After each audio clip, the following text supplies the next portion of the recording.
우리 사회가 편리해지는 만큼 더욱 첨단화되어가는 기계 설비. 기계 설비가 발전함에 따라 유지 관리의 중요성 또한 부각되고 있는데 그래서 등장한 직업군이 바로 기계 설비 유지 관리자. 기계들도 그냥 갖다 놓으면 계속해서 돌아가는 게 아니라 지속적으로 관심을 갖고 바라봐줘야 됩니다. 아무리 자동화, 인공지능화 된다고 해도 사람이 반드시 필요한 분야가 이런 기계 설비를 유지 관리하는 분야가 되겠습니다. 최근 기계 설비 유지 관리가 법제화되면서 이와 관련된 자격증이 많은 관심을 받고 있다는데 많이 없어가지고 저도 여기가 경기도인데 이 충청도까지 내려온 거거든요. 저는 완전 비전공자여서 좀 처음부터 많이 애를 먹었는데 선생님께서 잘 알려주셔가지고 4일차에 접어들었는데 이제 어느 정도 이해를 한 것 같습니다. 산업 현장에 꼭 필요한 전문 인력을 육성하기 위해 실전과 같은 훈련이 이루어지는 곳. 일단 사람들이 장비를 다뤄봐야 돼요. 실제 장비들을 만져보면서 실제 그 경험을 해보지 않으면 이거 익힐 수가 없는 겁니다. 설비 보전기사 자격증을 취득할 수 있는 전문 학원의 교육 과정을 들여다보자.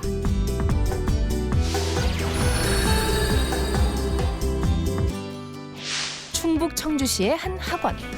이곳은 전국 각지에서 찾아온 교육생들이 같은 목적으로 교육을 받고 있는 곳이다. 바로 설비 보전기사 자격증 취득. 정년 퇴직을 한 이후에 제가 재취업을 하려고 하는데 정규 라이선스가 없어서 업무하고 관련도 있고요. 노후를 대비해서 지금 나이가 있다 보니까 노후를 대비해서 아버지가 시설 관리직에 오래 일을 하셨는데 최근에 이게 굉장히 유망 직종이 됐다고 저한테 추천을 해주셨어요. 기계 설비 유지 관리자가 유망 직종으로 떠오르면서 설비 보전기사 자격증 취득에 대한 관심이 어느 때보다 높아졌다는데 오시는 분들도 20대 초반부터 시작해서 70대 이상 되시는 분들까지 그리고 또 남성 여성 가리지 않고 많이들 오십니다. 실제로도 저한테 배우시고 시험 보시는 분들 중에 주부분들이 단 한 분도 떨어져 본 분이 없습니다. 비전공자뿐만 아니라 산업 현장에서 오랜 경험을 쌓아온 베테랑들도 설비 보전기사 자격증 취득을 위해 이곳을 방문한다고 한다. 회사를 27년간 다니면서 회사의 설비는 자신 있게 돌린다고 생각을 했는데 실제 여기에서 교육을 받다 보니 가장 기초적인 교육 자체가 제가 안 됐다라는 걸 스스로 느꼈고 교육을 받으면서 그러한 부분들을 더 보충을 해서 지금은 더 자신 있게 설비를 가동하고 있습니다. 이곳의 장점은 직접 설비를 만져보며 실전과 같은 훈련을 할 수 있다는 것. 현재 보시는 거는 유압으로 형성된 설비입니다. 이게 지금 공압이에요. 기계 설비 유지 관리자의 역할과 개념을 이해하기 위해서는 이처럼 직접적인 체험이 무엇보다 중요하다고 한다. 시켜봤을 때 기계가 작동이 안 되면은 실수라고 많이 보죠.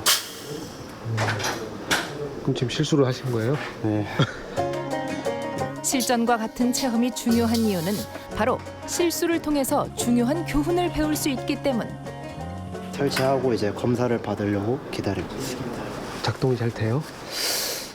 제가 생각했던 거랑 다르게 좀 작동이 안 돼가지고 검사도 받으면서 이제 물어보려고. 도면을 보며 분명 제대로 설치한 것 같은데 대체 뭐가 문제인지 여기저기서 발생하는 오작동. 제대로 안 눌러지는데 여기 A하고 B 포트를 제가 바꿔놔가지고 그래서 연습이 필요한 거죠. 기본적으로 확인해야 될 사항 확인하셨나요? 네, 실린더랑 이쪽 더 중요한 거는 안 하셨는데 자 압력 주신 상태에서 전기 켜기 전에 두 가지 확인 반드시 하시라고 했어요. 자 지금 압력을 준 상태인데 실린더가 움직인다는 얘기는 이쪽 방향으로 공기가 아예 안 들어온다는 얘기예요. 호스 선이 제대로 잘 안 꽂은 상태로 작업을 해가지고 불량이 나왔던 것 같아요. 생각보다 간단한 문제였네요.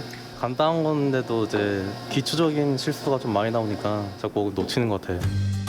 이를 해결하기 위해서는 책에서 배운 이론이 아니라 실제 현장의 기계 설비에서 문제의 원인을 파악하는 습관을 길러야 한다고 윤영춘 원장은 말한다. 이제 왜 틀렸는지 알기 때문에 안 되더라도 거기를 한번 다시 확인해봐서 작업을 다시 해볼 것 같아요. 자기가 직접 해보면서 틀려보고 그걸 다시 고치고 뭐가 틀렸는지를 알고 이걸 또 한두 번이 아니고 계속해서 반복해야 돼요. 뭐가 안 되시거나 했는데 뭔지도 모르겠으면 그냥 찾으려고 하지 말고 전체를 다 해체를 하고 다시 하시도록 하고 있습니다. 현장의 문제를 제대로 파악하기 위해서는 관리자의 시각으로 문제에 다가가는 새로운 접근법과 또한 신속 정확한 기술력이 중요하다고 한다. 정확하게 하다 보면 그게 자연스럽게 빨라지는 거거든요. 그래야만 시험장에서 뭔가 문제가 있을 때 제한 시간 안에 2번이든 3번이든 여러 번 계속해서 반복해서 해볼 수가 있거든요.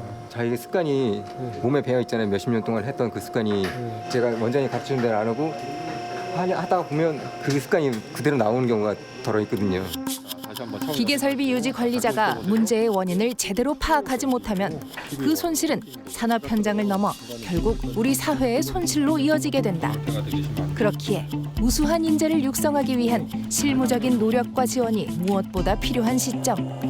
가장 중요한 건 뭔가 대응을 해놨을 때 이게 정확하게 맞는 건지 틀리는 건지를 확인이 정확하게 안 된다는 데 있어요. 뭔가 조치를 취해서 일단 다시 운영이 된다라고 보면 그대로 운영을 해도 되는 건지 이 미묘한 차이를 알 길이 없습니다. 정확하게 확인이 안 된 상태로 일단 돌아가는 것만 보고 운영을 하게 되면 언제든지 이 기본적인 사고나 참상이 나게 되죠.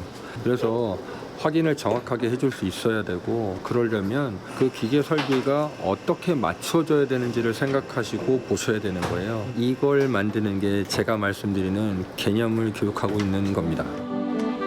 이제 학원을 떠나 자격증 시험을 치르게 될 교육생들. 여기가 문제 아니야? 내지는 이거 같은데? 라고 생각하시는 이런 문득 드는 무의식적인 생각들. 내 생각에 맞다 틀리다가 아니라 이 기계 설비들이 제대로 되려면 뭘 맞춰줘야 되는지예요. 내 기준에 맞추는 게 아니라 기계 설비들에 맞춰줘야 되는 거예요. 우리 사회와 산업 현장을 지탱하는 중요한 인재를 양성하고 있다는 믿음이 윤영춘 원장의 오랜 사명이자 자부심이다. 좋아졌어요? 꼭 합격하겠습니다. 숨가쁘게 발전하며 더욱 첨단화되고 있는 우리 사회. 그 속에서 우리는 어떤 준비를 해야 할까? 앞으로 진짜 자동화되고 인공지능, AI, 로봇 이런 것들이 가면 갈수록 10배, 20배, 몇십 배 더 많은 설비들이 필요합니다. 그렇게 변화를 해 나가는 동안에 그러면 내가 어디서 쓸모 있을 사람이 될 것인지를 빨리 파악하셔서 변신을 하셔야 되는 거죠. 실질적인 운영 관리를 할 수 있는 이런 인재들을 만들고자 하는 것이 사실은 저희 궁극적인 목표고 어떤 문제가 생기던 근본적인 원인을 파악해서 근본적인 원인을 제거해서 대응해 줄 수 있는 이런 진짜 인재들을 저는 배양을 하고 싶습니다. 이것이 바로 진짜 우리가 준비해야 될 생존의 기술입니다.